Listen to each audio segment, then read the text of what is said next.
Welcome to Chapter 10, and this is about land use, how we use land, both public and private. So we're going to just jump in here. We use land in a lot of ways. We have our houses on it, we need agriculture, we need schools, we need lots of stuff. We need to mine and dispose of our waste.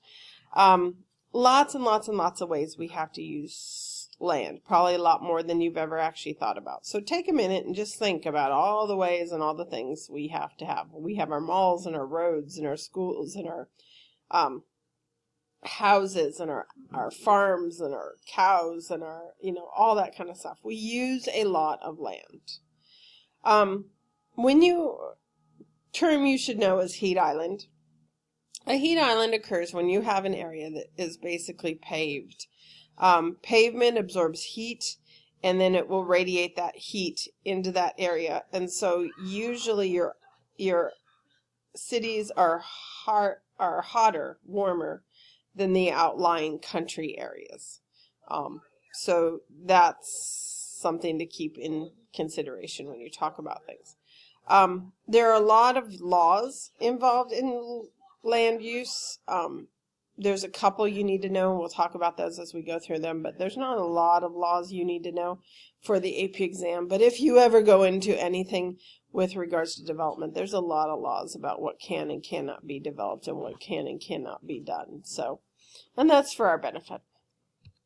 Okay, we did tragedy commons, so you're familiar with this, the idea that if a land is available to all, it will be overused. There's a lack of responsibility or accountability if it's for a group compared to a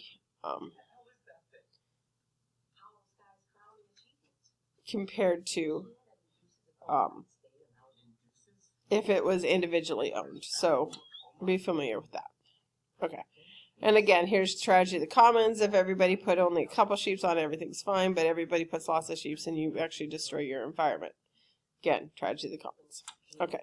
Externalities. I think I talked about this a little bit in class. These are the costs or benefits of a goods that aren't considered in the purchase price. A lot of the things we buy, especially like dollar section at Target, which I love, I know, so do you probably. But it's not necessarily a good thing because there's a lot of externalities. You are, in the cost of that item, you are not paying for the health care of the person who made it. You're not providing them necessarily the safest working environment. You're not paying for the air pollution that was created and the transportation of that item. There's a lot of external costs that are not being calculated into what you pay. A lot of what we pay, goods and services, would be a lot higher if we paid the actual cost of them. But we do not. We probably should. So, yeah. Go ahead and just read that slide, and I will think about that for a second. Okay. Maximum sustainable yield. We're jumping around here a little bit. It's okay. Maximum sustainable yield is basically how much can you harvest without actually depleting your future resource. So if you want to harvest organisms from the ocean or something, how much can I take?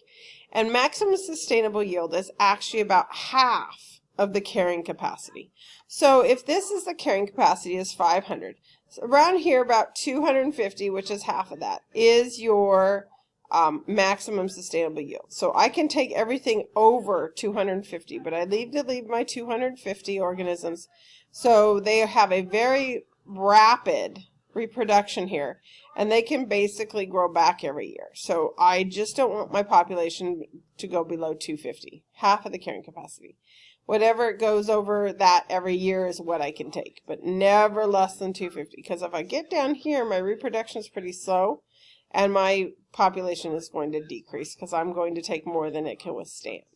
So maximum sustainable yield is a very important thing, half of the carrying capacity. So maximum sustainable yield is a case-by-case thing, depending on what you have, kind of thing.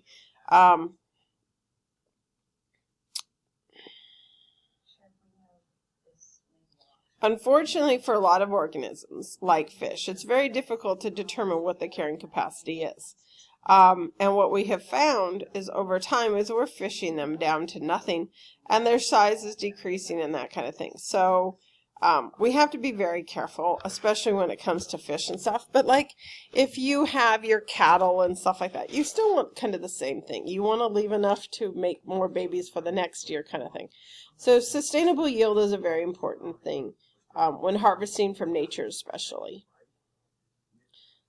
Maximum sustainable yield applies to food production, your energy production, mineral extraction, timber harvesting, and fishing.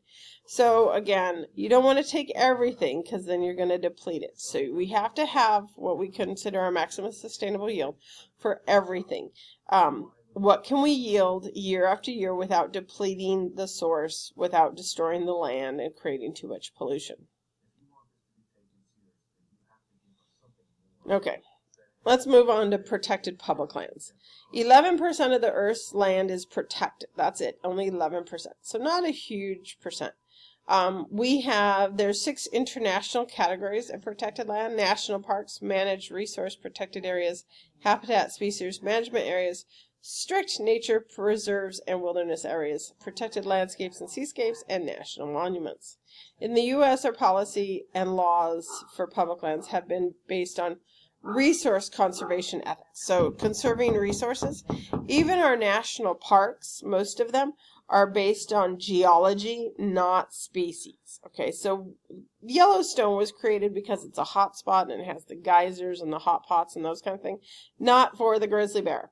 It's actually not even big enough for the grizzly bear. So here in the United States, our land, 42% is publicly held.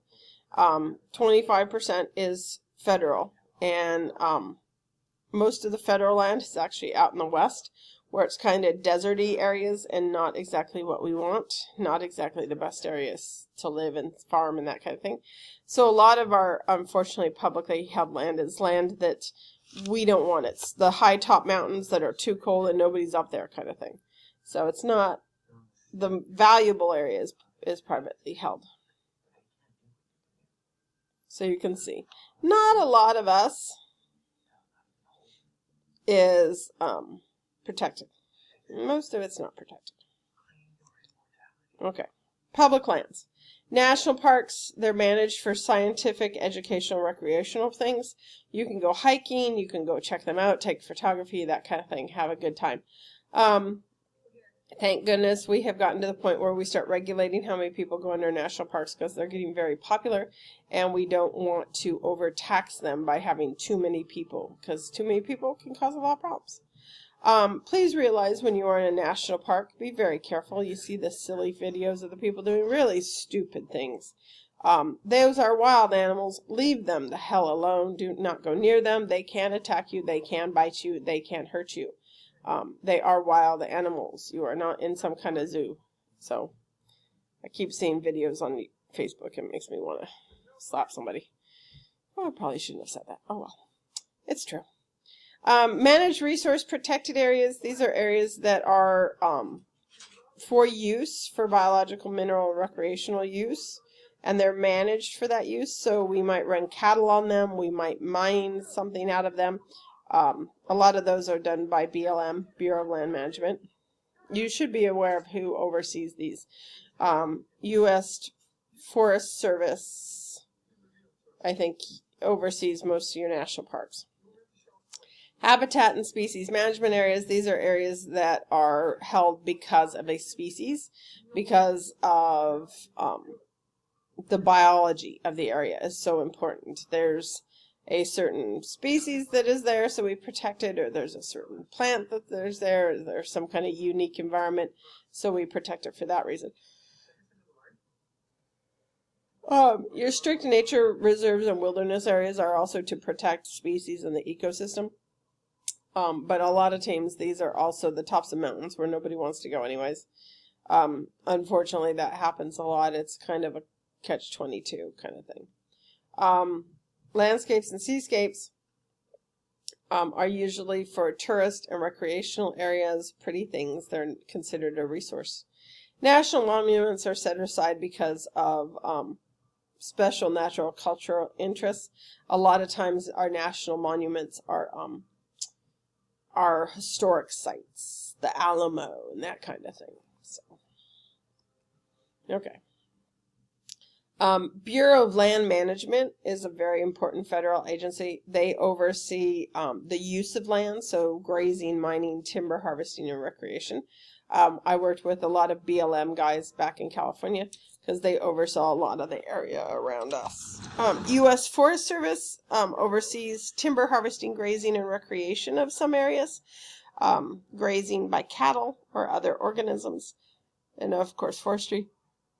National Park Service oversees the recreation and conservation of areas.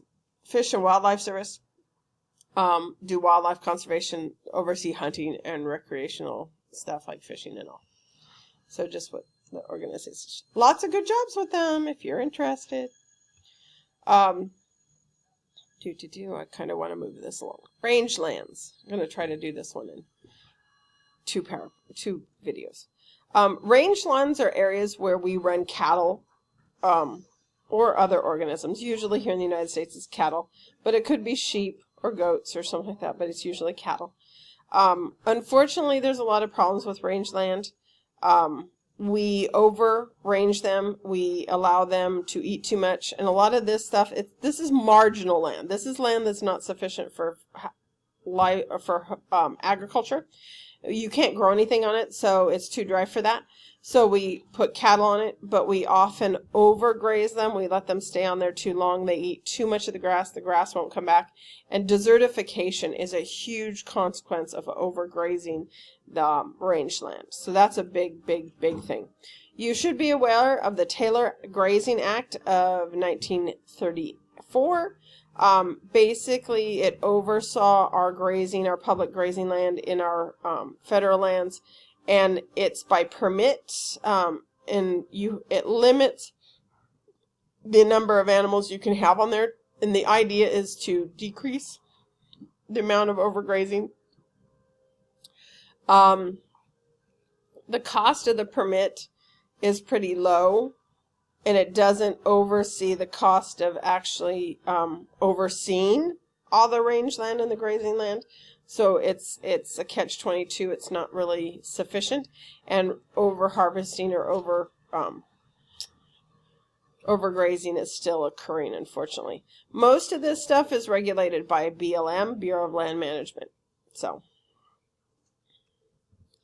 okay, our forests are one of our most important areas, and we of course do good old-fashioned forestry. I love this picture because this is today, but this is the way it used to be done, and this is the way I prefer it to be done, and I'd like to see it more done using horses rather than tractors, because you can go in and this is more like for selective harvesting. So actually, let's go ahead and end this one, and we will start forestry on the next one.